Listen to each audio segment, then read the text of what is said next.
जिस तरह का यह सांस्कृतिक कार्यक्रम रखा है, मैं धन्यवाद देना चाहूंगा आयोजन समिति को और इस मंदिर के महंत जी को, जिन्होंने सभी लोगों को आमंत्रित करके भगवान देवनारायण जी के दर्शन करने का सौभाग्य प्राप्त किया।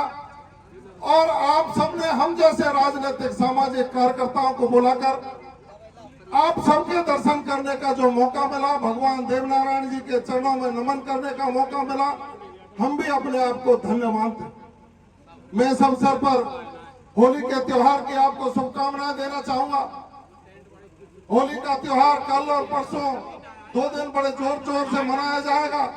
ध्वज के दिन भी लोग मनाते हैं।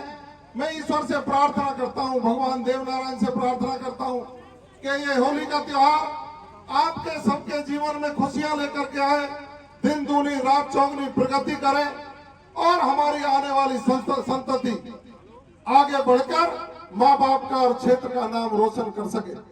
सभी लोग विभिन्न समाजों के हैं, हम राजनीतिक सामाजिक क्षेत्र के कार्यकर्ता हैं। कभी एक समाज से राजनीति नहीं हुआ करती। सभी समाजों के लोगों को, सर्व धर्म के लोगों को साथ लेकर भाईचारा स्थापित करके हमको अपने क्षेत्र का और अपनी जनता का रख रखाव और उनकी भावनाओं की कद्र करके आगे बढ़ना चाहिए। हम भी हमेशा ईश्वर से प्रार्थना करते हैं कि हे ईश्वर, हमारे जैसे लोगों को भी सद्बुद्धि देकर उस सद्मार्ग पर ले जाने का प्रयास करें, जिससे आम जनता के सुख दुख में भागीदार रहकर उनके साथ होने वाले अन्याय के खिलाफ डटकर मुकाबला करके राज सत्ताओं को झुका करके आपके चरणों में ला करके आपके विकास के रास्ते को आगे बना सके। हमें निश्चित रूप से गर्व होता है जब आप जैसे बुजुर्गों और नौजवान साथियों के दर्शन करने का मौका मिलता है। भगवान देवनारायण के मंदिर में हम लोग खड़े हैं। इस वर्ष हमारे लोगों को एक बहुत बड़ा अचीवमेंट मिला, एक बहुत बड़ा मान सम्मान मिला, देव भक्तों के लिए बहुत बड़ा अवसर मिला। उस अवसर को हमको और आपको याद भी रखना चाहिए और साधुवाद भी देना चाहिए। सरकारें जब गरीबों, पिछड़ों, वंचितों के लोगों के लिए अच्छा काम करती है तो निश्चित रूप से लोग उनके लिए धन्यवाद देते हैं। लेकिन जब जनता की उम्मीदों पर राजनीतिक लोग, सामाजिक लोग खड़े नहीं उतरे तो वही जनता उन लोगों को एहसास कराने का काम करती है। अब की बार इस वर्ष में भगवान देवनारायण जी के प्रकाशोत्सव पर जिस तरह का हमारे समाज को मान सम्मान मिला, जिस तरह से देव भक्तों को मान सम्मान मिला, मैंने तो आजादी के इतिहास में आज तक ऐसा मान सम्मान नहीं देखा। इस वर्ष में आपकी ताकत के बल पर राजस्थान सरकार को भगवान देवनारायण जी की जयंती के अवसर पर सार्वजनिक अवकाश घोषित करना पड़ा। दूसरा जो अचीवमेंट मिला साथियों, आप और हम सब साक्षी हैं, भगवान देवनारायण की पूजा करते करते बुजुर्गों का भी जीवन निकल गया। हमारी भी 50, 52 साल, 53 साल की उम्र हो गई। हम और आप लोग पांचे के दिन ग्वारिया जमा करके पढ़िया देव बाबा की जय और पढ़िया जय इसका नारा लगाते रहे थे। लेकिन आज जो जमाना बदला है, एजुकेशन का जमाना है, हम और आप लोग आने वाली संततियों को पढ़ाकर लिखाकर उन पदों पर पहुंचाने का काम करें जहां से देश की नीतियां क्रियान्वित होती हैं।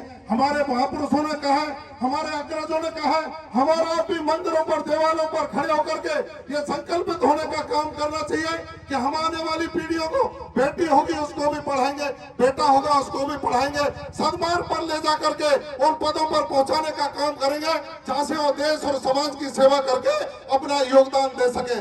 दोस्तों और नौजवान साथियों, आज के समय पर युवा पीढ़ी दिग्भ्रमित हुई है।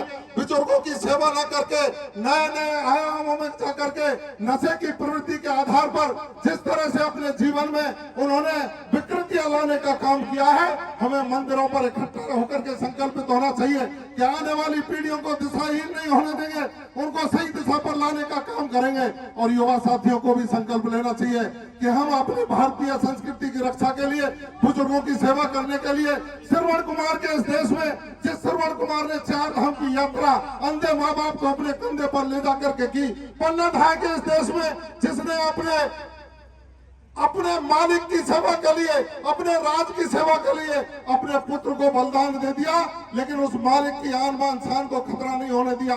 उस मृगनंदी के देश में, उस सुदामा के देश में, उस कृष्ण के देश में हमको और आपको भारतीय संस्कृति को बढ़ाने के लिए आगे आना चाहिए।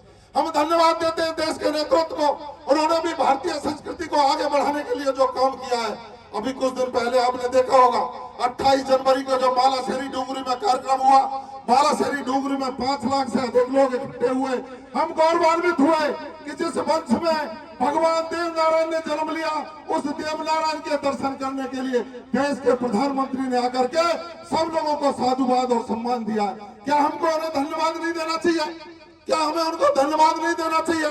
मैं आप सब लोगों से कहूंगा, देश के प्रधानमंत्री को हाथ खड़े करके धन्यवाद दो।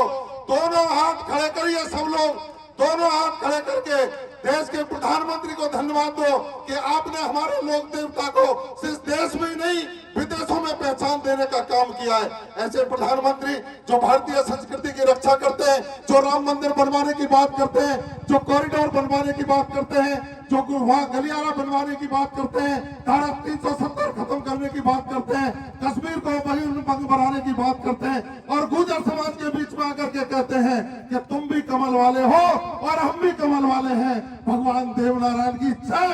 हम और आप सब मिलकर के इस देश के निर्माण में भागीदार बनेंगे। दोस्तों, निश्चित रूप से आपने जो धन्यवाद दिया प्रधानमंत्री जी से तो पहुंचेगा। ऐसे राजनीतिक सामाजिक लोग जब हमारे बीच में आते हैं तो हमारा भी गौरव आगे बढ़ता है। ये कोई राजनीतिक मंच नहीं है, लेकिन राजनीतिक मंच न होने के साथ साथ उन लोगों को धन्यवाद जरूर देना चाहिए जो अच्छे काम करते हैं। मुझे बुलाकर मान सम्मान किया, आपका मैं हृदय से आभारी हूँ। मैं नतमस्तक होता हूँ। मैं राजनीतिक क्षेत्र में काम करता हूँ। मैं भगवान देव नारायण से प्रार्थना करता हूँ कि हे भगवान देव नारायण, ऐसी शक्ति देना कि इन लोगों की चरणों की धूल को माथे से लगाकर इनके मान सम्मान पर कहीं चोट आए तो जवार को मान हो जाए, लेकिन इनकी गर्दन नहीं झुकने पाए। इन्हीं शब्दों के साथ मैं आपको होली के त्योहार की बहुत बहुत शुभकामनाएं, साधुवाद। जय हिंद, जय भारत, बोलो देव नारायण भगवान जय हो।